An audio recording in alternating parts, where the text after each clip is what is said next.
The gunshot tripped through what had started as a perfect morning. My 3-week-old daughter, Emma, lay bleeding in my arms, her tiny white toenails turning crimson. The woman who fired that shot over some rose bushes had no idea she had just made an enemy of someone trained as a lethal Navy SEAL. My revenge wouldn't just be brutal, it would be precise, thorough, and absolute. Before you dive into the full story, drop a comment below telling us where you're watching from, and don't forget to like and subscribe for more stories. The early light of day cast golden ribbons across our yard as I stepped outside, gently holding Emma against my chest. My wife, Sarah, was humming softly while watering her roses. Her face lit up with a quiet contentment as our baby slept peacefully. After 12 years of deployments and dangers with the Navy SEALs, I thought nothing could surprise me anymore. I was wrong. "What a beautiful morning," Sarah whispered, her eyes shining with the tender joy of new motherhood. We had moved to Willowbrook Estates 6 months earlier,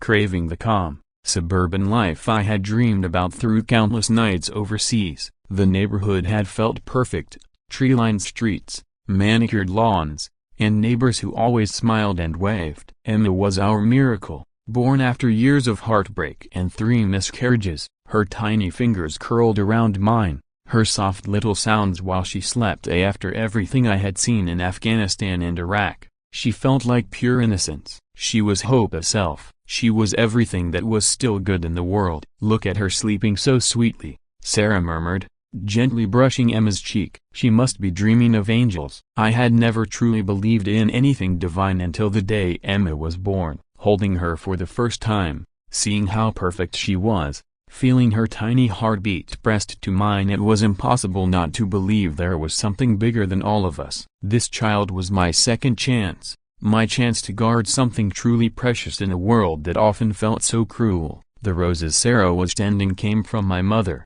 planted as a celebration when Emma was born. "Every little girl should have her own garden," she had said, tears of happiness streaming down her face as she placed each bloom into the earth. Those pink and white roses had come to symbolize hope, new beginnings, and life itself. That illusion shattered in an instant. "Excuse me," came a sharp voice that sliced through the quiet like a knife. I turned and saw Margaret Hayes, the HOA president, striding over with a clipboard pressed tightly against her chest. At 62, she was someone who seemed to have made controlling everyone else her life's purpose. Her perfectly styled gray hair and designer suit did nothing to soften the cold determination in her eyes. "Mrs. Hayes," I greeted her evenly, shifting Emma slightly in my arms. "Good morning." "Don't you good morning me, Mr. Thompson," she barked back, her voice brimming with irritation. "I've had enough of your family ignoring our community's standards." Sarah paused, lowering her watering can, confusion clouding her face. "What do you mean?" "We've followed every single rule in the home manual." Margaret let out a sharp, humorless laugh. "Your rose bushes are 2 inches too tall. Your mailbox is painted the wrong shade of blue. And that eyesore of a baby stroller you keep on your porch, completely unacceptable." Since moving to Willowbrook, I had crossed paths with Margaret Hayes a few times. She was the type who'd measure grass with a ruler and report neighbors for the smallest infractions. Her HOA handbook, thick as an old phone directory, detailed absurd regulations covering everything from doormat colors to the angle you could place garden gnomes. "Mrs. Hayes," I began, trying to remain composed, "I measured those roses myself, and the mailbox was approved by the architectural committee." "Don't lecture me on the rules," she spat back. "I've been president here for 15 years. I know exactly what's acceptable." Sarah stepped closer, protective instinct clear in her posture as Emma began to stir against my chest. "Please," she pleaded softly, "you're going to wake the baby." "I don't care about your baby," Margaret snapped, her voice rising to a shrill pitch. "All I care about is keeping this neighborhood respectable." My jaw clenched tight. Years in the military had taught me to keep my emotions in check, but something in the way she looked at Emma like my daughter herself was a threat to her precious rules. Stirred a deep, protective rage. "Mrs. Hayes, if there's something you want to discuss, I'm willing to listen," I said, forcing calm into my voice. "But please lower your voice. You're scaring the baby." "I'll speak however I please on my own street," she shouted, her face flushed with anger. You military people think the rules don't apply to you, coming here and ruining everything." The contempt in her words was unmistakable. I'd faced hatred before, but never aimed at my sleeping child. Emma shifted restlessly in my arms, her tiny face scrunching up as Margaret's shrieks cut through the morning air. "Please,"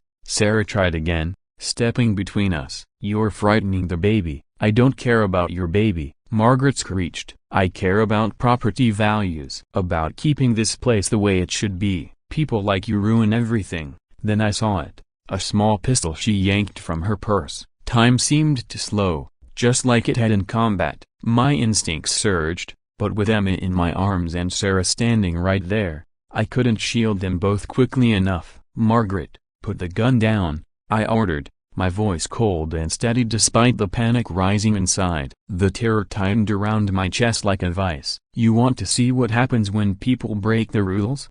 she snarled, her finger curling around the trigger. The crack of the gunshot tripped through the still morning air like a thunderclap. Sarah's scream cut through my ears as the bullet slammed into Emma's tiny chest, spinning me halfway around from the force. My beautiful, innocent daughter went limp in my arms, her pure white eyes darkening with blood almost instantly. The world seemed to freeze. All sound vanished except for the pounding of my own heartbeat, roaring in my ears. I'd faced gunfire countless times overseas, but nothing could compare to this. This was my baby. This was my entire world. Emma's perfect blue eyes, so much like her mother's, stared up at me in confusion. She looked as if she couldn't understand why Daddy suddenly looked so terrified. Then, right before my eyes, the light began to fade from them. Emma broken bar. Sarah's voice cracked as she rushed to us, her hands trembling as she reached for our little girl's face. "Oh God,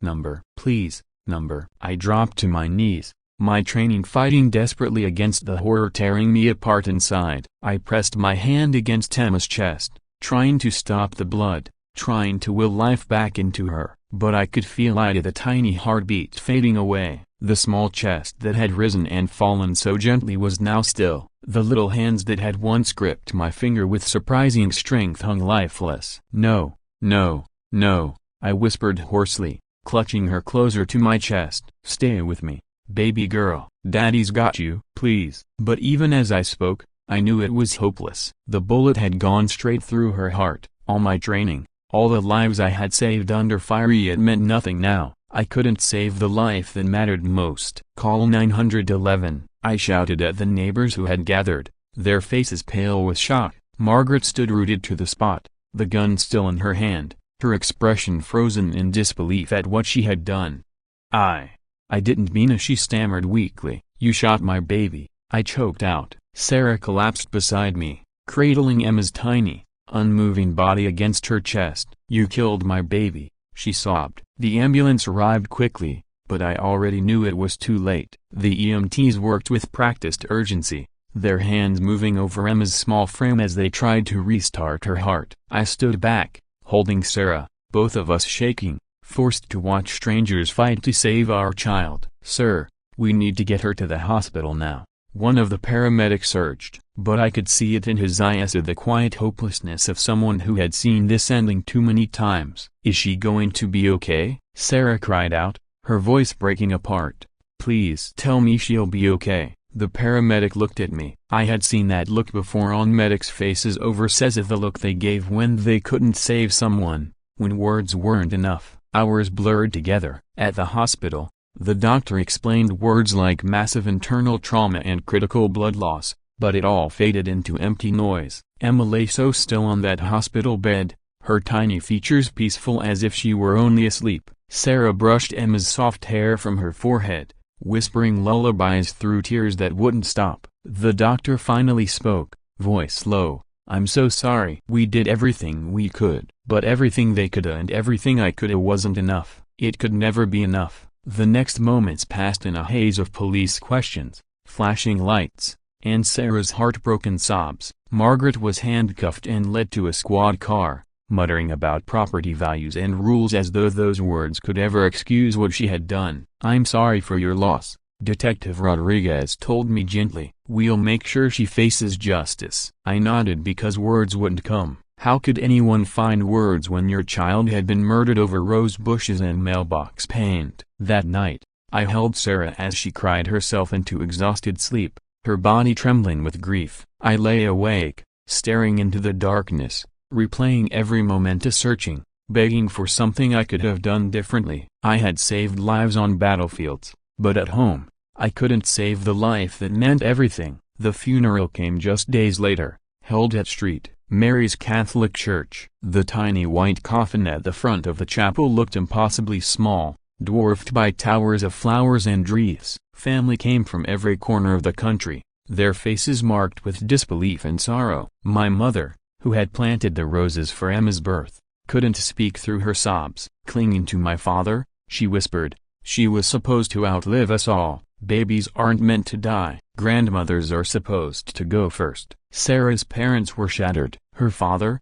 who had never shown emotion in front of me, broke down completely at the sight of Emma's coffin. She was so perfect, he wept. She was everything. She was going to be a doctor one day, just like her mother had always dreamed of being. The church overflowed with people whose lives Emma had touched, even if only for a heartbeat. Neighbors who had barely glimpsed her were there, sobbing as though they had lost their own child. My old Navy brothers flew in from all corners of the country, men hardened by combat and death, men who had seen the worst humanity had to offer, now reduced to tears at the sight of a coffin so impossibly small. Father McKenna, who had baptized Emma barely 2 weeks before she was taken, struggled to find words that could soothe anyone's pain. "Sometimes," he said, voice cracking under the weight of grief, "God calls his angels home sooner than we wish." Emma was too pure, too gentle for this world. But inside, I wanted to rise from the pew and shout. If God truly wanted Emma back,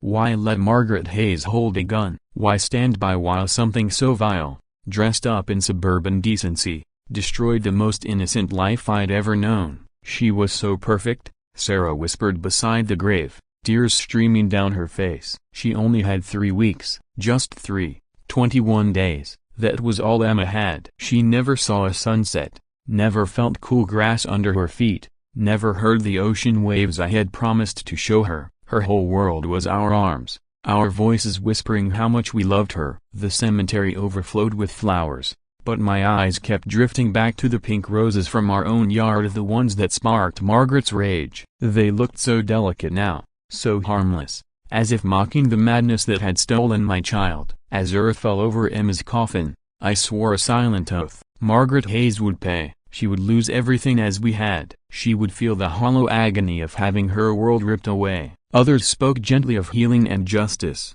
but all I could think about was vengeance. Margaret Hayes had shattered our lives over something as petty as garden rules. She deserved nothing less in return. The legal process moved quickly. Margaret was charged with first-degree murder, but she had the money to hire an expensive attorney. Almost immediately, there was talk of mental breaks and diminished responsibility. Reporters swarmed our quiet street, cameras flashing, asking if the rumors were true. Headlines ran across the internet: "Military hero's daughter killed in HOA dispute, baby shot over rosebush violation." But none of it mattered. No headline could bring Emma back. At the preliminary hearing, I sat silently, every muscle in my body tight, as Margaret's lawyer painted her as an overworked community volunteer who had simply snapped. They spoke of her decades of service, her charity events, her spotless record. They twisted her into a victim of circumstance. "Your Honor," her lawyer said smoothly,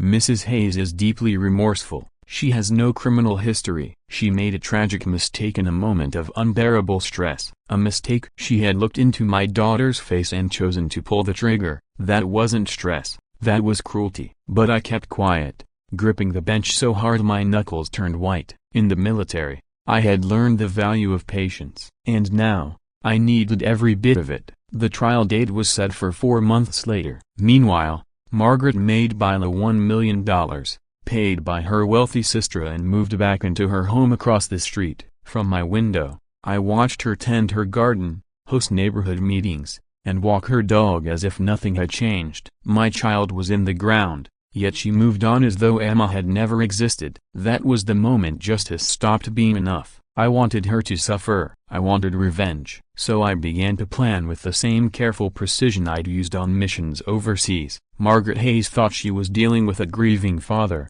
but she had no idea what a trained Navy SEAL could do when someone destroyed his family. First, I gathered intelligence. For weeks, I tracked her daily habits. Every Tuesday, she played bridge at the country club. Thursdays, she volunteered at the animal shelter. Saturday mornings were for the salon. Then, I discovered her secrets. Margaret Hayes, the so-called pillar of the community, was a thief and a liar. She'd been embezzling HOA funds to support her lavish lifestyle. She was having an affair with a neighbor's husband. She had filed false insurance claims and hidden assets from the IRS. Quietly, methodically, I collected proof of photos, recordings, documents. But it wasn't enough to just expose her crimes. I wanted to completely tear down the life she cherished. The trial began on a cold Monday morning in November. Sarah and I sat shoulder to shoulder in the front row as the prosecutor presented the evidence. The jury saw the footage. Margaret drawing her weapon,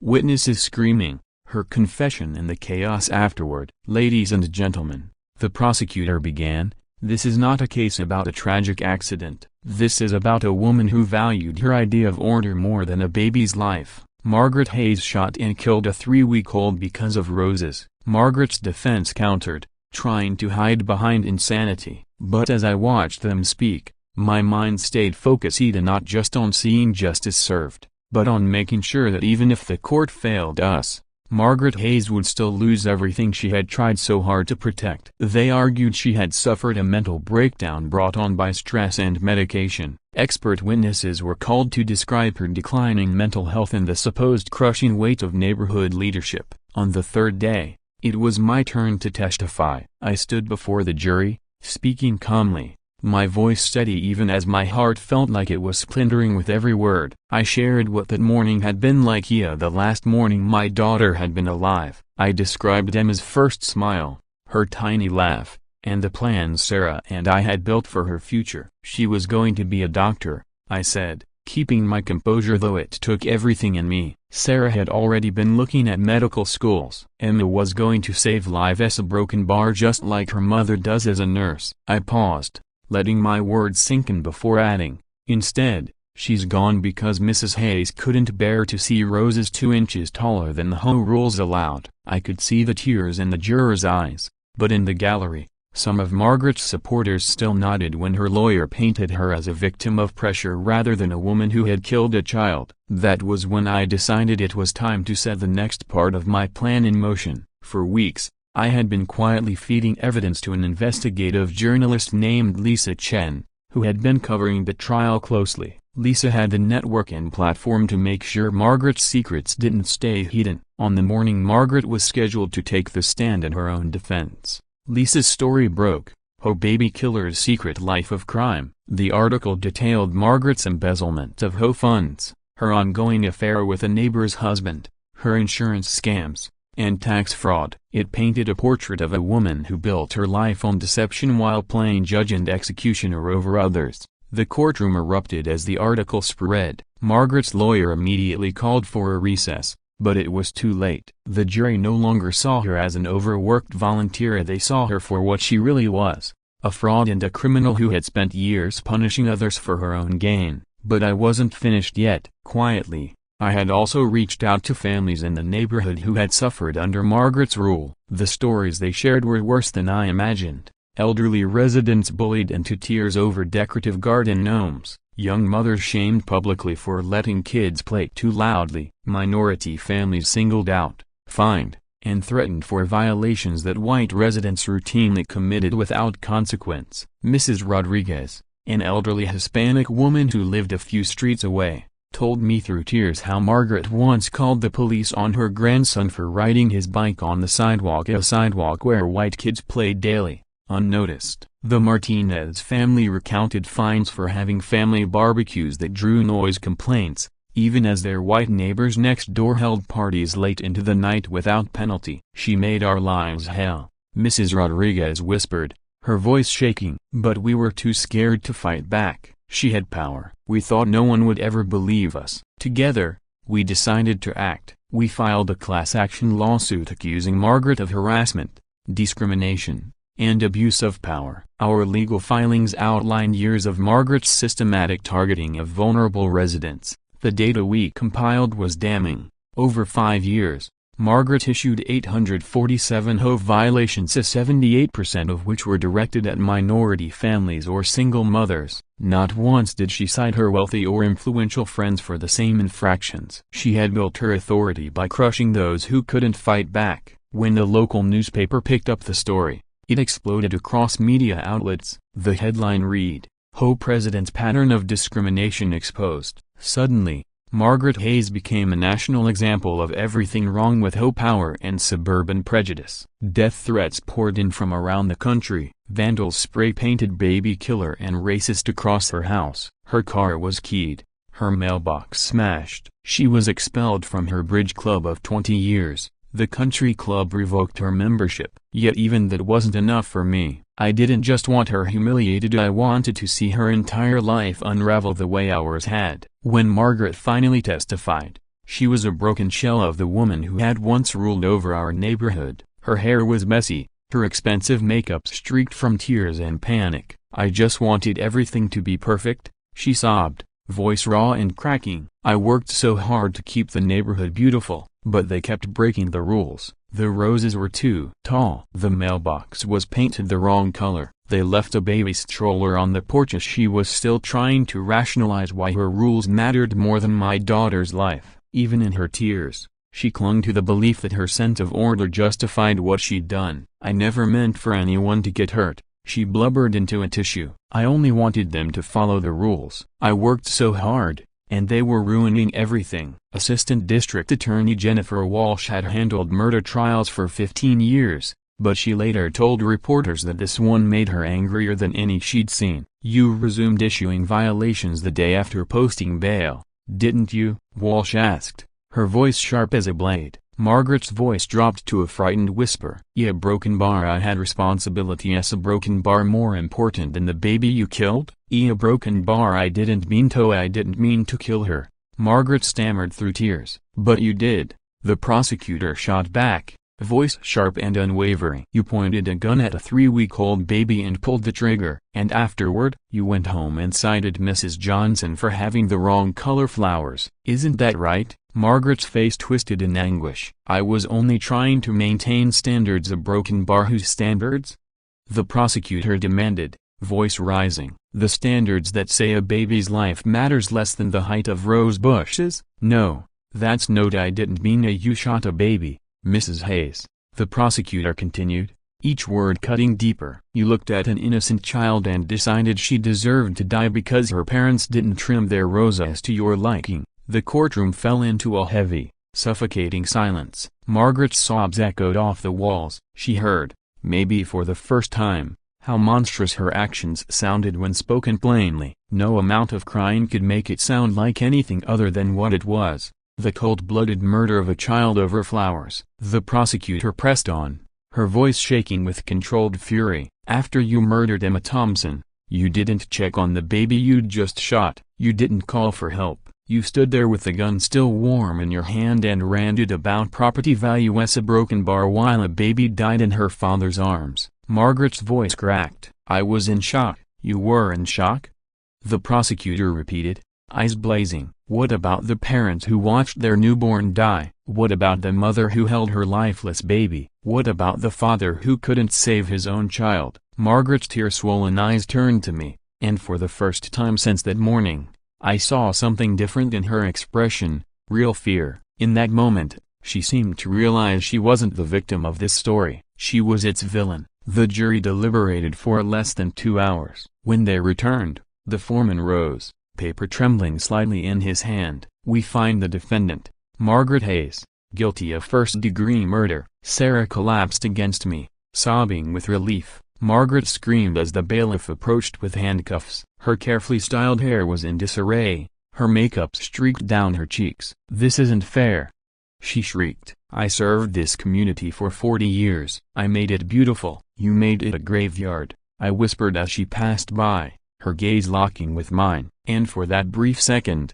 I saw her understand. 2 weeks later, We gathered again for the sentencing hearing. Margaret's lawyer begged for leniency, citing her age and decades of volunteer work. Friends and allies spoke of her charity events and holiday food drives. But those she had terrorized told a darker truth: years of intimidation, biased rule enforcement, and a neighborhood suffocated by her obsessive need for control. When my turn came, I walked to the podium, Emma's photo trembling in my hand. I looked Margaret directly in the eye. "Your Honor," I began, my voice raw, "Margaret Hayes didn't just kill my daughter, she killed a lifetime of moments that would never come. Emma will never say her first words, take her first steps, or grow up to help others. She'll never fall in love, have a family, or make a difference in the world because Margaret Hayes thought the height of rose bushes was worth more than human life." I paused, letting the silence hold the weight of what was lost. I spent 12 years in the Navy SEALs to protect people like Margaret Hayes. I risked my life so she could live hers in peace, and she repaid me by executing my baby daughter in front of my wife. She deserves to spend every day left of her life remembering what she took from us. When the judge read the sentence, life in prison without parole, Margaret's legs buckled. The bailiff caught her as she collapsed,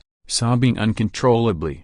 "Please," she choked out, staring at me through tear-filled eyes. "I'm sorry. I'm so sorry. I didn't mean for this to happen." I rose slowly, my gaze locked on hers. "Emma was 3 weeks old. She never hurt anyone. She never broke a single rule. And you killed her over flowers." "I know," Margaret whispered, her voice barely audible. "I know, and I'm sorry." "Sorry doesn't bring her back," Sarah said beside me, her voice breaking. "Sorry doesn't give us our daughter." As Margaret was led away in chains, I felt an emptiness I couldn't shake. Justice had been served, but Emma was still gone. The woman who had destroyed our family would spend her remaining years behind bars, but no punishment could bring back what she'd taken. The media covered the sentencing relentlessly. Margaret's mugshot appeared on magazine covers under headlines like "The Face of Evil" and "Baby Killer Gets Life." For the country, it became a story about the dangers of unchecked HOA power and the silent threat of untreated mental illness. But for me,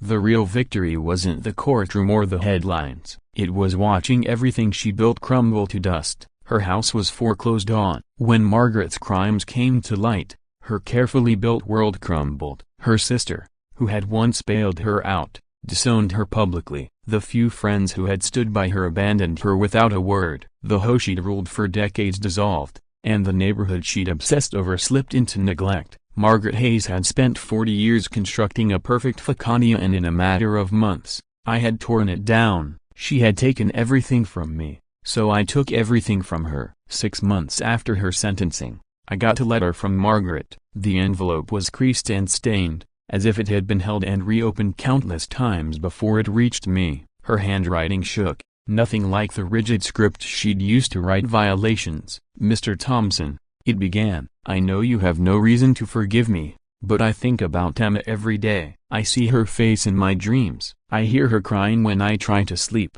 The other inmates know what I did. They call me a baby killer and spit in my food. I've been beaten 3 times, and the guards don't stop it. I know I deserve it, but I wanted you to know I'm suffering too. I would give anything to undo what I did. I would trade my life for hers. I'm sorry. I'm so sorry." The letter ran on for 3 pages, describing her loneliness, the beatings, the hours locked alone in a concrete cell. The woman who had once controlled every detail of a neighborhood was now powerless and isolated. I read the letter once, then burned it in the fireplace. Her pain could never measure up to ours, but knowing she was broken gave me a cold sense of peace. 3 months later, another letter arrived. This one was more frantic, more desperate. Margaret wrote that she had tried to hang herself with a bedsheet but had been cut down by the guards. She begged for forgiveness, pleaded for some sign that her suffering might have meaning, that she could still be redeemed. I burned that letter too, and the ones that followed. Margaret Hayes wanted absolution. I had none to give. She had killed my daughter,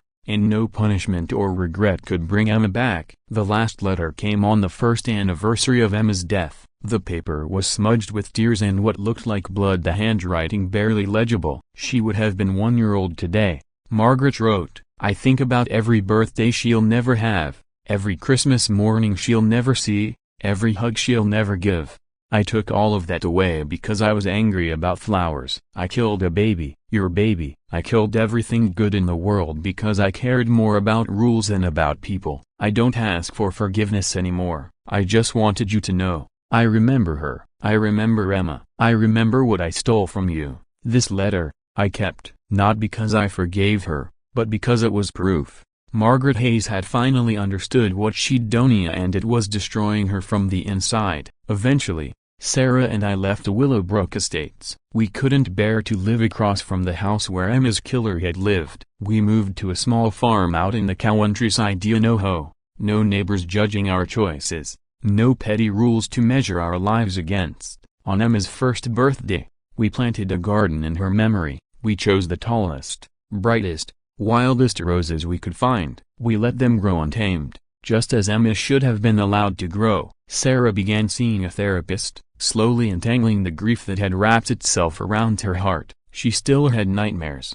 still reached out in the dark for a baby who would never be there, but day by day, she was learning to live again, to honor Emma's memory without being consumed by their pain. She would have loved these roses, Sarah whispered one morning as she planted a new bush. She would have tried to grab them with her little hands. We spoke about Emma often, remembering the brief weeks we had with her, how her tiny fingers would curl around ours, how her eyes would follow Sarah's voice across the room, the small sounds she made when she felt safe and warm. One evening, as the sunset painted the sky in pink and gold, Sarah asked, "Do you think she knew? Do you think she knew how much we loved her?" "She knew," I told her, squeezing her hand gently. "Every second she was here, she knew." That spring, the roses bloomed brilliantly, reaching for the sky, untouched by rules or complaint. They grew wild and free, a living memorial to a daughter whose life had been cut short. And sometimes, late at night,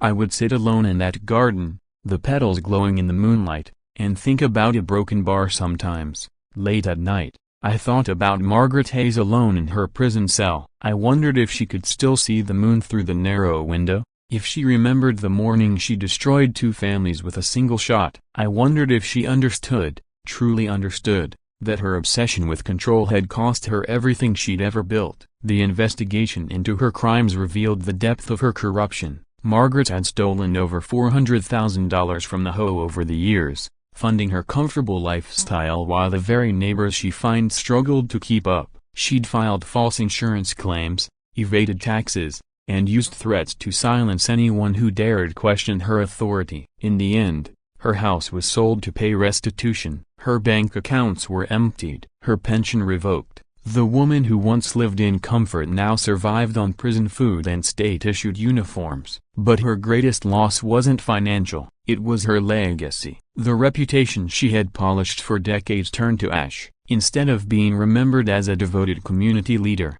Margaret Hayes became infamous as the woman who killed a baby over the height of some roses. People sometimes ask if I feel guilty for what I did to her. They wonder if exposing her crimes and orchestrating her fall was too much. But I sleep well knowing that Emma's killer will never harm another child. The truth is, I didn't destroy Margaret Hayes. She destroyed herself the moment she decided that enforcing petty rules mattered more than a human life. I only ensured the world saw her for what she truly was, a corrupt, racist, murderous woman who hid behind a mask of community service. Some call it revenge. I call it justice. For years, Margaret had bullied families, wielding power like a weapon. She violated laws while acting like she was the law. She killed my daughter, then worried aloud about property values as Emma lay dying. Every lawsuit, every headline, every moment of public disgrace was earned by the magnitude of her crimes. She stole our child from us, and she deserved to lose everything in return. Margaret thought I was just another father she could push around. She didn't know she was threatening the child of a man trained to remove threats quietly and completely. She learned too late that some enemies shouldn't be made. After her arrest, the neighborhood she'd controlled began to breathe again. Without her iron rule, children played freely in the streets. Families had barbecues without fearing fines for noise or grass length. The HOA collapsed within 6 months, unable to function without its tyrant. Strangely, Margaret's fall brought the community closer together. Neighbors shared stories, found solidarity in their suffering, and formed support groups for victims of HOA abuse. The lawsuit I filed helped push through new laws to stop the kind of harassment Margaret had practiced for years. Emma's death had meaning now. Her short life had revealed a monster and helped protect other children from her rage. In losing her, we had spared countless families from similar grief. But none of that brought Emma back, none of it restored the birthdays we'll never celebrate, the first words we'll never hear, the milestones we'll never see. Margaret's suffering can't replace the life we'll lost. Emma is gone, and nothing will ever change that, but at least Margaret Hayes is where she belongs, behind bars, stripped of power, tormented by guilt and isolation every single day. That's the only justice left to a father whose child was murdered. In Emma's garden, the roses bloom brighter every year and untamed, too tall, too wild for any rulebook. In their freedom, I find peace. In Margaret's daily suffering, I find justice. And in Sarah's slow healing, I find hope. Some say I went too far, but they never held their dying daughter while her killer stood by. They never felt the helpless fury that hollowed me out. They never knew the cold, steady satisfaction of seeing a monster unmasked. Margaret Hayes murdered my baby in front of my wife, unaware that she was making an enemy of a man who had spent his life dismantling threats. She paid for that mistake with everything she had, and she'll go on paying until her last breath. That isn't revenge. That's justice.